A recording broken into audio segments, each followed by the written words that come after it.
Bon, avant de reprendre le théorème de Gauss, je réponds à l'un de vos camarades. Il m'a posé la question suivante.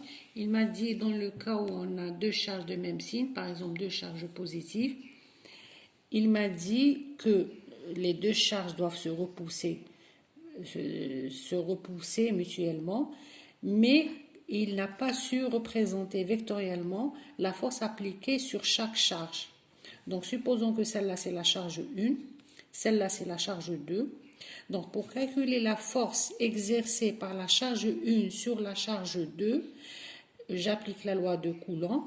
Donc, pour appliquer la loi de Coulomb, d'abord, je définis un vecteur unitaire. Comment je définis le vecteur unitaire? Pour calculer la force qu'applique 1, c'est-à-dire la charge 1 sur 2, je définis un vecteur unitaire U1 dans la direction et celle de la ligne qui relie les deux charges est dirigée vers l'extérieur de la charge. Et dans ce cas-là, la force qu'applique 1 sur 2 peut être mise sous la forme suivante. La constante K fois la charge Q1 en mesure algébrique fois la charge Q2 sur la distance qui les sépare au carré fois U1. Donc, si je représente cette force-là, ça sera une force, dans le cas où les deux charges sont positives, ça sera une force qui a le même signe et la même direction que U1. Donc, je la représenterai sous cette forme-là. Maintenant, pour calculer la force qu'exerce 2 sur 1, pour calculer la force qu'exerce 2 sur 1, d'abord, je définis un autre vecteur unitaire au niveau de la charge 2, U2. On voit très bien, toujours vers l'extérieur, dans la direction de la charge 1. Et ce vecteur U2, on voit très bien qu'il est de sens contraire à U1. Et donc la force qu'exerce 2, la charge 2 sur 1, c'est écrit sous cette forme-là, la constante K, fois la mesure algébrique de la charge Q1, fois la mesure algébrique de la charge Q2 sur la distance qui les sépare au carré fois U2, pardon. Donc cette force-là, elle a la même direction et le même sens que U2. Donc je la représenterai. Et elle agit sur la charge U. Donc je la représenterai comme ça. Donc là, rien qu'en se basant sur la représentation vectorielle, on voit que F2.1 et Fn2 sont de sens contraire, c'est-à-dire c'est des forces de répulsion coulombienne. Maintenant, mathématiquement parlant, on voit que U2 égale à moins U1. Si je remplace U2 par moins U1, j'aurai tout simplement la force exerce 2 sur 1 égale et opposée à la force qu'exerce 1 sur 2. Voilà. Ça, c'est pour répondre à la question de l'un de vos camarades. Merci. Bon, je reprends le théorème de Gauss par le calcul d'abord du flux du champ électrique à travers une surface quelconque. Donc, si je prends une surface élémentaire ds, donc on a dit une surface ds, on la représente par un vecteur ds qui est perpendiculaire à cette surface. Et si au niveau de cette surface, le champ électrique, supposons qu'il fait un angle θ avec le vecteur ds, le flux élémentaire du champ électrique à travers la surface ds, on le calcule comme étant le produit scalaire E fois ds. Donc, ça sera le module de E fois le module de ds fois cos l'angle entre les deux. Maintenant, supposons qu'on a une surface fermée. Donc, pour calculer le flux S, pour calculer le flux du champ électrique à travers cette surface fermée, je découpe cette surface en des petits plans ou bien en des petits éléments de surface. Chaque élément de surface, je l'appelle ds. Donc cet élément de surface ds, je le représente par un vecteur perpendiculaire à cette surface et dans le cas d'une surface fermée, je l'oriente vers l'extérieur de la surface.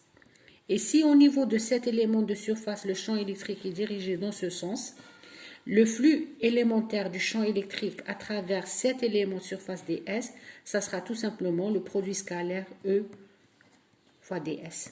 Pour calculer le flux total à travers toute la surface fermée, phi de E, je n'ai qu'à sommer les flux élémentaires. Donc, ça sera la somme des d phi E. Et comme on se retrouve avec un nombre infini d'éléments d phi E, on remplace le symbole sigma par une intégrale. Donc, ça sera l'intégrale de E, produit scalaire ds. Et comme on aura intégré sur une surface, généralement pour définir une surface, on aura besoin de deux paramètres. Donc là, je remplace l'intégrale simple par une intégrale double. Et dans le cas où j'intègre sur une surface fermée, je mets le symbole ce rond-là pour indiquer que c'est une intégrale sur une surface fermée. Donc le flux total, ça sera l'intégrale du produit scalaire EDS. Ou tout simplement le produit EDS, cos l'angle qu'il y a entre E et DS. Donc dans le cas général, on a E qui varie d'un élément de surface à un autre et même l'angle entre E et DS n'est pas forcément le même. Bon, je vais traiter un autre exemple sur le calcul du flux du champ électrique. Donc la dernière fois, c'était l'exemple du cube. Là, je vais traiter l'exemple, je suppose que j'ai une charge, par exemple une charge positive Q. Donc on sait que le champ produit par cette charge-là en un point donné, c'est un champ radial. C'est un champ sortant et radial. Donc là, je veux calculer le flux du champ électrique à travers une sphère qui peut être réelle ou fictive de rayon R et qui entoure la charge Q. Voilà, je prends une sphère de rayon R. Donc, comment calculer le flux du champ électrique à travers cette surface-là? Donc, on a dit, par exemple, au niveau de la surface, le champ est radial. Donc, je décompose ma sphère en des petits éléments de surface. Donc là, on a affaire à une surface fermée. Un élément de surface ds, je le représente par un vecteur ds perpendiculaire à ds dirigé vers l'extérieur de la sphère. Donc on voit très bien que E et ds seront parallèles. Donc le flux élémentaire à travers la surface ds, ce sera tout simplement E produit scalaire ds. Et comme on a E et ds sont parallèles, c'est-à-dire l'angle entre les deux est 0, donc le flux élémentaire à travers l'élément de surface ds, ce sera tout simplement E fois ds. Pour avoir le flux total à travers toute la sphère de rayon R, je dois intégrer. Donc ça sera l'intégrale de E ds. Bon, là vous savez très bien que E a une distance R de la charge Q, s'écrit comme étant KQ sur R au carré. Donc on voit pour R constant, le E est constant. Donc de ce fait, je peux le sortir du signe intégral. Donc le flux du champ électrique à travers la surface de la sphère, ça sera tout simplement E fois l'intégrale de ds. L'intégrale de ds, ça sera tout simplement E fois la surface de la sphère. Et la surface d'une sphère de rayon R, c'est tout simplement 4πr au carré. Donc le flux du champ électrique créé par une charge positive et à travers une sphère de rayon R sera tout simplement E fois 4πr au carré. Et si je remplace E par son expression, je vais obtenir tout simplement 1 sur 4π epsilon 0 fois Q sur R au carré fois 4πr au carré. Donc le flux du champ électrique à travers une surface fermée, ça va être tout simplement Q sur epsilon 0. Parce qu'on voit qu'il y a des simplifications à faire. Donc ça sera le flux total, E, ça sera égal à Q sur epsilon 0.